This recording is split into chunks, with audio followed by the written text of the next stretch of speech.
Un milliardaire dînait tranquillement dans un restaurant parisien de luxe lorsqu'il entendit une simple serveuse parler un arabe parfait. Une seule phrase et son visage se décomposa. Car cette voix appartenait à quelqu'un de son passé. À quelqu'un qui l'avait trahi, 20 ans plus tôt. Mais le véritable choc l'attendait encore, quand il comprit enfin qui elle était vraiment. Lucas Renault s'était habitué au brouhaha feutré des restaurants chics. Le tintement discret des verres, les conversations à voix basse, les pas silencieux des serveurs qui semblaient avoir appris à ne pas exister. Pour lui, tout cela n'était plus qu'un bruit de fond, aussi imperceptible que sa propre respiration. Les gens allaient et venaient. Des affaires se concluaient. Des destins se jouaient entre l'entrée et le dessert. Plus rien ne pouvait le surprendre. Du moins, c'est ce qu'il croyait. Ce soir-là, pourtant, tout avait commencé normalement. Les immenses baies vitrées reflétaient les lumières de Paris, comme si des milliers d'étoiles avaient décidé de descendre sur Terre. Lucas était installé à sa table habituelle, une tablette de rapport posée devant lui mais son regard glissait au-delà des chiffres. Les dernières semaines avaient été éprouvantes. Les négociations avec des investisseurs du Moyen-Orient étaient au point mort. Les traducteurs peinaient, les partenaires devenaient méfiants, et Lucas sentait confusément qu'un détail essentiel lui échappait. « Votre commande, monsieur ?» Une voix féminine, douce, presque inaudible. Il ne leva même pas les yeux. La serveuse déposa son assiette avec précaution, sans faire de bruit. Mais une seconde plus tard, quelque chose attira son attention. À la table voisine, deux hommes se disputaient en arabe visiblement convaincus que personne ne les comprenait. Lucas reconnut la langue. Il l'entendait souvent lors de ses réunions d'affaires, sans jamais la parler lui-même. Et soudain, « Excusez-moi, messieurs. Si vous souhaitez discuter de ce contrat, il vaudrait mieux baisser la voix. » C'était la serveuse. Elle parlait arabe. Couramment. Distinctement. Sans le moindre accent. Lucas se figea. Les deux hommes se turent aussitôt et la regardèrent, visiblement stupéfaits. L'un d'eux lui répondit promptement, avec l'intonation naturelle d'un locuteur natif. Elle répondit avec la même assurance, le même naturel. À cet instant, la cuillère glissa des doigts de Lucas et tomba doucement sur son assiette. Il leva les yeux. La serveuse avait l'air tout à fait ordinaire. Un uniforme sobre, des cheveux noirs tirés en queue de cheval, le regard fatigué de quelqu'un qui avait passé sa journée debout. Rien de particulier. Rien qui puisse expliquer une telle maîtrise d'une langue que même ses meilleurs interprètes internationaux peinaient à parler couramment. Mais ce n'était pas seulement la langue. C'était l'intonation, la prononciation et surtout, 2 ou 3 mots qu'elle avait prononcés. Une expression dialectale ancienne, rare, qu'il avait entendue autrefois, dans un endroit qu'il avait juré de ne jamais se rappeler. Son cœur s'emballa. Il se leva brusquement. La serveuse s'apprêtait à partir quand il s'écria « Attendez !» Elle se retourna. Leurs regards se croisèrent. Un instant, son visage demeura calme, professionnel puis une infime lueur traversa ses yeux. Pas de la peur. Pas de l'admiration. Juste, de la reconnaissance. Lucas sentit quelque chose se nouer dans sa poitrine. « Où avez-vous appris l'arabe » demanda-t-il en s'efforçant de garder son ton habituel, celui du PDG impassible. Elle esquissa un sourire. Dans la vie, il faut parfois apprendre de nouvelles choses pour survivre. La réponse était évasive. Trop évasive. Il scruta son visage. Les traits lui semblaient familiers, mais la mémoire résistait obstinément comme si quelque chose en lui cherchait à se protéger d'une douleur ancienne. À la table voisine, les deux hommes réglèrent rapidement l'addition et partirent, en jetant à la jeune femme des regards chargés de respect. L'un d'eux s'inclina légèrement, un geste qui, dans leur culture, n'était pas anodin. Lucas le remarqua. Des investisseurs fortunés ne s'inclinent pas devant une serveuse. « Comment vous appelez-vous » ? « Inès. » Ce prénom le traversa comme une lame. Un souvenir surgit, brutal et précis, l'air brûlant du désert, le brouhaha d'un marché animé, le rire d'une femme aux yeux chaleureux et une petite fille qui lui tenait la main et l'appelait « Papa » avec une tendresse désarmante. Il cligna des yeux, revenant à la réalité.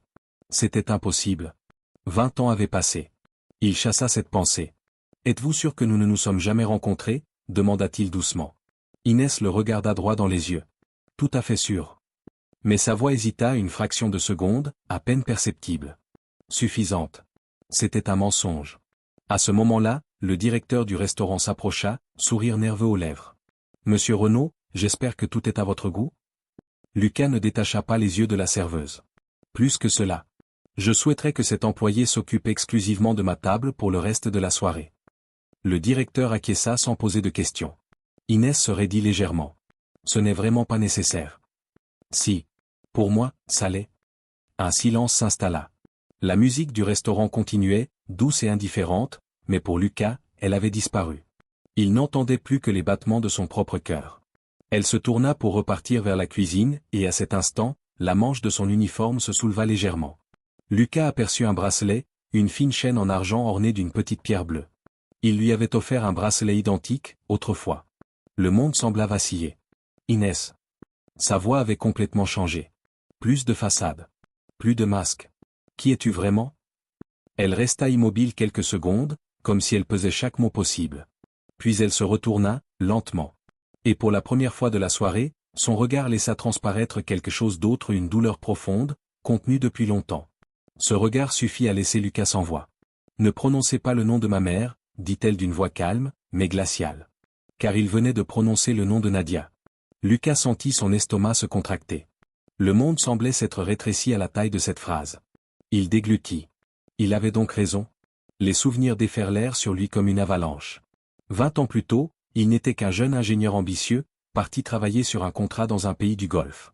Les soirées chaudes, les marchés colorés, le rire d'une femme aux yeux doux. Nadia. Et cette petite fille qui ne le quittait jamais. Puis une offre était arrivée, une opportunité qu'il ne pouvait pas refuser. Rentrer en France. Tout construire. Tout recommencer. Il était parti vite, trop vite. Il avait d'abord écrit. Puis moins souvent. Puis plus du tout.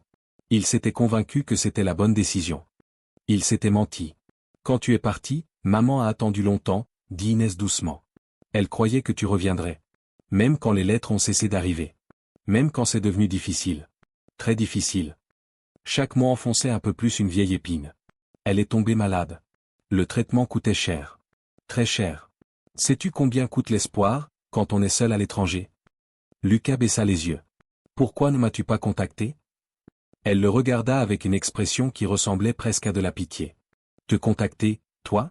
Un milliardaire entouré de gardes du corps et d'avocats, un homme qui a tout fait pour effacer son passé? Il n'eut rien à répondre. Elle avait raison. Maman est morte il y a 5 ans, dit-elle, si doucement qu'il dut tendre l'oreille. La musique du restaurant lui parut soudain insupportablement légère. Lucas ferma les yeux. Il s'était attendu à beaucoup de choses ce soir. Pas à ça. Pas au point final. Pendant quelques secondes, tous ses succès, tous ses contrats, tous ses milliards s'évaporèrent. Rien de tout cela ne pouvait racheter un seul jour perdu. Pourquoi n'avoir rien dit tout de suite? Demanda-t-il d'une voix rauque. Pour te faire culpabiliser, répondit-elle. Ou pour obtenir une compensation? Il releva la tête brusquement. Je peux t'aider? Et il comprit aussitôt, en voyant son regard, à quel point ces mots sonnaient creux. Inès secoua la tête. C'est exactement ce à quoi je m'attendais. De l'argent. Toujours de l'argent. Elle prit une longue inspiration. Je ne vous cherchais pas. Je ne savais même pas que vous veniez ce soir. Je travaille ici, c'est tout. Ses mains tremblaient légèrement. Mais sa voix, elle, restait ferme. Alors pourquoi avez-vous parlé à ces hommes? Demanda-t-il, cherchant à comprendre au moins quelque chose. Elle marqua une pause. Parce qu'ils évoquaient un accord qui vous trompait. Lucas fronça les sourcils. Votre traducteur et son intermédiaire sont de connivence. Ils déforment délibérément les termes du contrat. Vous étiez sur le point de perdre des millions. Son esprit analytique se remit instantanément en marche. Comment le savez-vous? J'ai grandi parmi ces gens-là. Je connais les dialectes, les sous-entendus, les formules codées. Ils pensaient que personne ne les comprenait. Tout s'éclairait. Ce n'était pas un hasard. Le destin les avait réunis précisément ce soir-là, dans ce restaurant, pour éviter une catastrophe. Il la regarda longuement. Tu m'as sauvé. Elle haussa légèrement les épaules. Je ne voulais pas que quelqu'un d'autre perde tout à cause d'une confiance mal placée. La phrase portait un double sens. Ils le comprirent tous les deux. Un long silence s'installa. Finalement, Lucas dit, je ne peux pas changer le passé. Mais je voudrais te connaître si tu me le permets. Inès resta silencieuse. Le doute, la douleur, et quelque chose d'autre encore, peut-être la lassitude d'avoir porté ce fardeau seul depuis des années, se disputaient dans son regard. Je ne sais pas si je suis prête pour ça, répondit-elle avec une franchise désarmante. Il hocha la tête. Pour la première fois depuis des années, il ne cherchait pas à contrôler le résultat. Alors commençons modestement. Une simple conversation. Elle le regarda attentivement comme si, pour la première fois, elle voyait un être humain, et non un milliardaire. Après mon service, finit-elle par dire. Le cœur de Lucas se serra, non pas comme celui d'un PDG qui vient de décrocher un contrat, mais comme celui d'un homme à qui l'on offre une seconde chance, fragile, incertaine, mais terriblement réelle. Inès se retourna et se dirigea vers la cuisine. Mais avant de disparaître derrière la porte, elle s'arrêta. Et ne vous croyez pas obligé de minimiser ce travail. C'est lui qui m'a sauvé. Il esquissa un sourire, le premier, sincère, depuis des années. À cet instant, Lucas comprit que le véritable choc de cette soirée n'était pas qu'une serveuse par l'arabe. C'était que le destin lui avait rendu sa fille exactement au moment où il était enfin prêt à entendre la vérité. Si cette histoire vous a touché, n'hésitez pas à laisser un like et à écrire en commentaire. Selon vous, a-t-il vraiment réussi à se faire pardonner? Abonnez-vous pour ne manquer aucune de ces histoires qui nous rappellent que le passé, un jour ou l'autre, finit toujours par nous rattraper.